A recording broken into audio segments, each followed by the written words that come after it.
What you're looking at here is one of the projects that Sibonga is known for, prawn farms.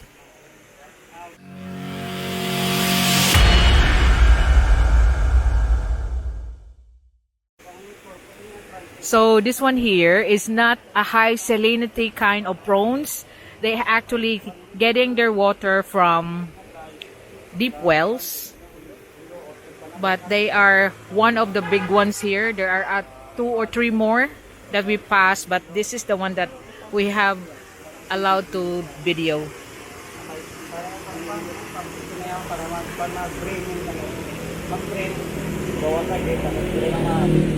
So he was explaining to Sen that when they drain this one, it goes to the filtration first, and it takes them 3 months from restocking of all the prawn fries to harvest. Unsa ipakaon sa mga fries dong?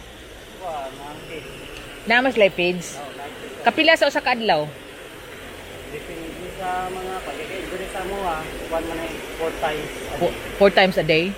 So they are feeding the fries 4 times a day on those 3 months. And so their buyers, they are supplying mostly in Manila.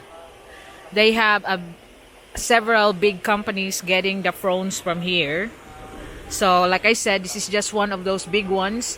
There is also prawn farms that is high, like salty, high salinity type of prawn farm. So they're getting their water from the sea. But this one here, they're getting their water from the deep well that they have there. So they are just freshwater prawns.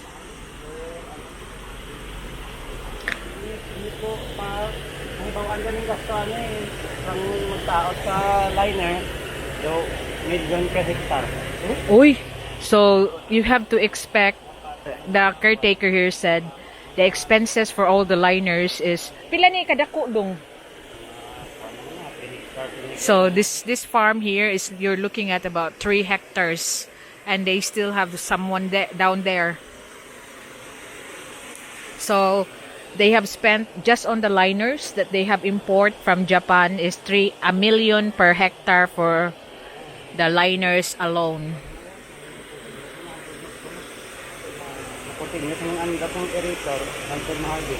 So also the aerator will continue to be on until harvest 3 months later. So dili siya libil tanan ga na mabaw na mubo. So there's a deep area, there's a shallow area. So the prawns can continuously swim around. Kaning usa kay nani nga black dong pila ni ka kilo ka ha? Kaning usa kay nani ga ba? Mga kuanan ni ro namon screen naabot sa mga 3,000 square meter ano sa maka-harvest kami kuan mga 6 to 7 tons. Ooh. So this like stocking density. So look, a 3,000 square meter pond with all those aerator that you see on all the time. Well, you will harvest 3 to 6,000 tons of prawns. Wow. Because the basta na liner. Naabot sa mga 40. So dapat di ay kanang madpan jud ay siya dong. Asuway ko bangus. Oh, bangus. White. So mas asa na mas soft ta kun bangus.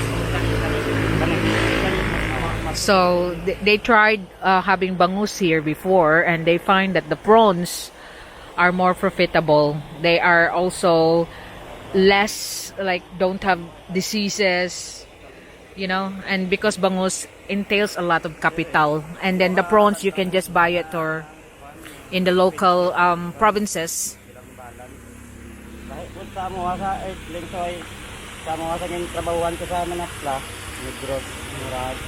Pag napakita mo sa boss na mo, maka sa bonus, pakita mo na ng expenses. Kwan. So because they said that he's working here because their boss is very transparent, show them all the expenses after every harvest because he's coming from Negros, and all the expenses, all the harvest, and then they have profit sharing. That's why they stay here. Ubos mo, ubos ng ubos. Pag bear month na, medyo mo So like the bare months is what the highest demand of the prawns will be. Karon hinay rundong kay pandemic man. So this pandemic is also affecting them, but not so much because they are producing food. Especially now, they're anticipating a big harvest soon. They already sent the partial, and tonight I think for Manila, for the 12th of February, the Chinese New Year, they have already partial 3/4 of the orders already been sent, and tonight will be the last one for the New Year order. There's a lot in Manila. That's why we're not allowed to go on that ponds there, because that's where the harvest for tonight. That one on the corner.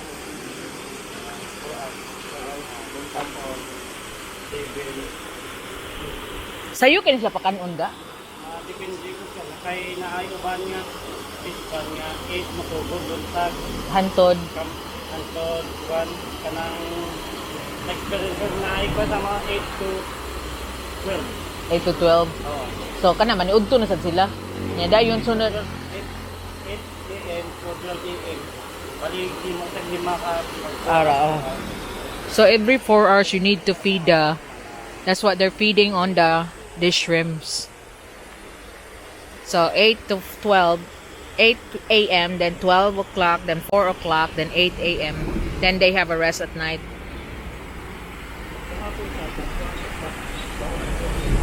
Kani nga size dong pila ka kilo ng yabu.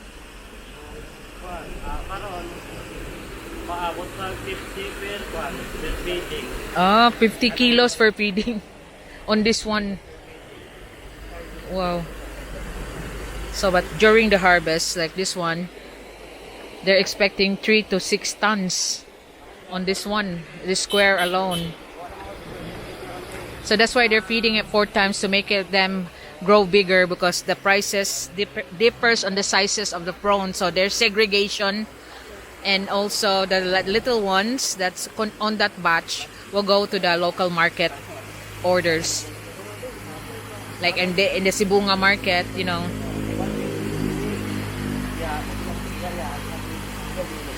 Ini kagabi wala ni suga diri ga. Oh. So they have lights all around, so the prawns will be lit up.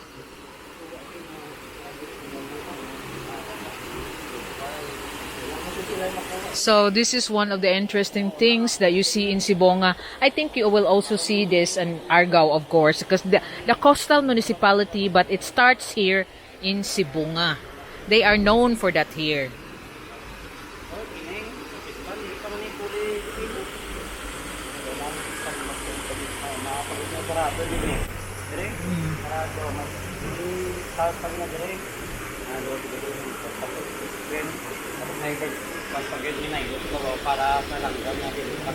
Oh, because that's another enemy of the prawns is the birds.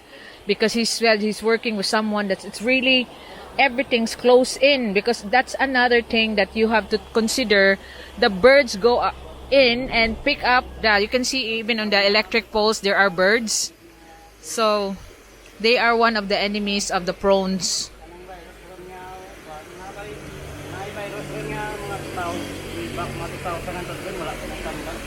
So in fact there have also diseases, but it already got medicine, but there's one that just come out that will kill off the shrimp. They have not found any cure on that one yet, but they are fortunate that they haven't have it here in this farm. Pila mo kabuk nagtrabaho diri ga? So there are 4 of them taking care of this 3-hectare farm. They still have one down there. but we are not to go allowed to go there because it's slippery. So that's what we asked his permission. He said don't go where the liners are, because not to contaminate the fish, of course.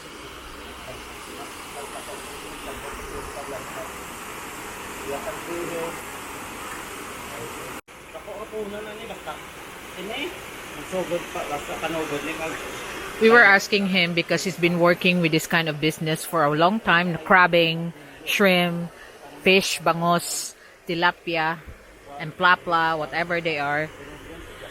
At least you are a starting of this business because you need generators to have all this aerator, because this is what's needed with the shrimp. About a minimum of 5 million.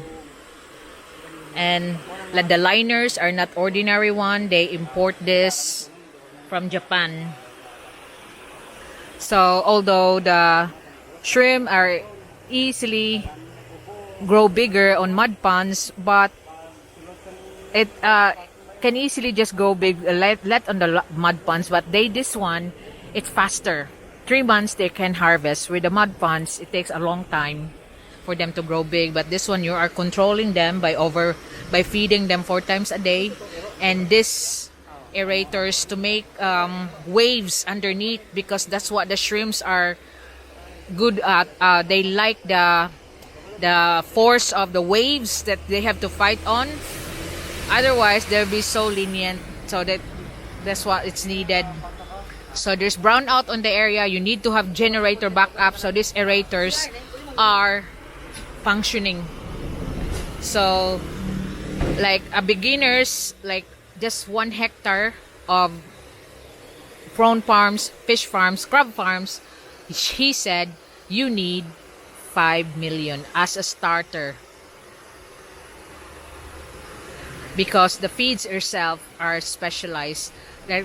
Like there, he was telling us not to go on the liners because it's really slippery, and he don't want us to skid towards the prawns, which makes sense anyway, as long as we can get in here.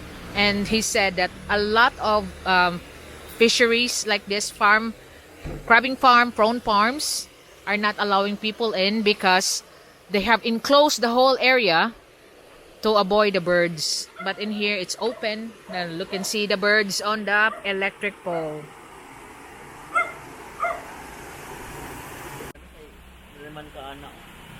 So you can see the big generator that this farm is reserving in case of brownout, because it is necessary that electrics is not off.